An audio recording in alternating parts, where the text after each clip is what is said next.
Hello and welcome to another video from Toy-polloi. If you've ever been to Japan, you'll know that Gatchapon or Gatchapon are a big thing over there. You see these machines on every street corner. They're basically small metal machines filled with plastic balls. You put in a few hundred yen and you get out a ball like this, which contains a toy or a prize of some sort.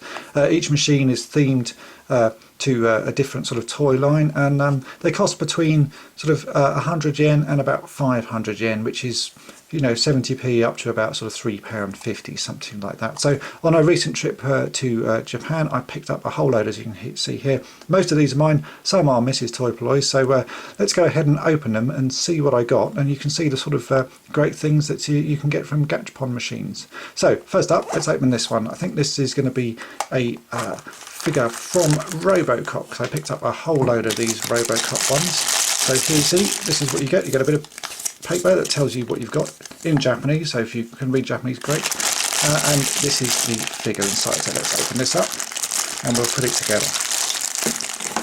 So this first one looks like it is the Cyborg Kane from Robocop 2. That's pretty cool. It comes with a nice little stand there and is amazingly detailed. It's a pretty cool toy. Considering this cost 400 yen, it's an absolute bargain. Amazing detail, loads of sort of little features on it. It all sort of, the heads rotate, the arms rotate. Just looks cool. So let's open up the other Robocop ones I got, and we'll see what those look like. And so here we have all three of the Robocop Gatchapons I got. The second one was an Egg 209, which looks absolutely beautiful. It's really detailed, nice super deformed little version of him with some fantastic detailing. Even the sort of the dome there has got a little ribbed effect, well, sort of mottled effect onto it. There's loads of little sort of bits of detailing and paintwork. Just looks fantastic. And then finally we got Robocop here in a sort of action pose. Again, looks really good, sort of super deformed style, nice big round head and a sort of little shiny body, but looks great. So for 400 yen each, a fantastic set. Let's move on to the next ones, which I think are from Pacific Rim. And the reason I say I think these are from Pacific Rim is because there's absolutely no detailing on them and I can't actually remember what they are. So let's crack these ones open and we'll see what's in them. So again, a little bit of paperwork and a little baggie here with some stuff. So I think this is definitely Pacific Rim, and it is, you can see here. So let's build these two and I'll show you what they are. So here we have the two Pacific Rim figures I got. I got Coyote Tango, which is slightly poseable. You can rotate the arms about and the legs. Well, one of the legs moves a little bit, and I got Leatherback, as you can see here. Again, really nice little models, lots of detail in them. These ones aren't as sort of poseable and movable as the Robocop ones, but they're still pretty nice. And if you look at the leaflet here, you can see the other ones that I could have got in this section. This is obviously volume 2 of these Pacific Rim ones, so I missed some of the good early ones, but Knife Head would have been quite nice. And 400 yen again, really nice little toys for very cheap price. So let's move on to some of the next ones, which I think are going to be Star Wars. So let's open these three and see what we've got inside them. Let's see what's here. Right, this is a set called Star Wars Mini Blisters, and you get, as you can see here in the instructions, mini blister collection. There's a few different ones to collect, and it looks like here we have a Jawa on a small little blister card. So that's pretty nice. It's a little sort of posed figure on a tiny blister pack, made in China, so not Japanese, but still very nice. And again, this was 200 yen, so that's about £1.50, so pretty cheap price. I think I've got another one of those in here, so let's open up this one, see which one this is. And yeah, again, this is another of those, and this time we have Darth Vader. So let's just get him out of his packaging. Again, pretty good, pretty nice little posed figure. This one has a stand behind him, I can see, and also a separate lightsaber there on this side, so would look quite nicely sort of on display there. I just checked this first one. The first one doesn't have a stand, so it's just on this Darth Vader. But again, two quite nice little figures there that you wouldn't see anywhere else.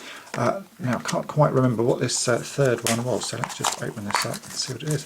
Ah, right, this isn't a blister, this is a lightsaber stamp. So what we have here is a well, I think this is Darth Vader's lightsaber with a rubber stamp marker on the front of it there. And if I look at these instructions, let's find Darth Vader's one.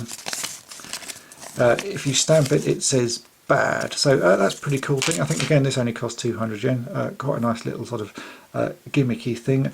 Not something that you would see elsewhere. Right, let's open up the last lot, which I think are all Mrs. Toy-polloi, so who knows what we're going to see.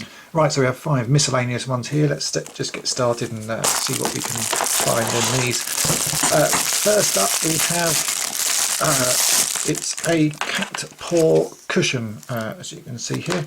Not really sure what to say about this. It's got a little chain on it and a little rubber cat paw, so a bit odd, but something that Mrs. Toy-polloi liked the look of. Let's open this next one up.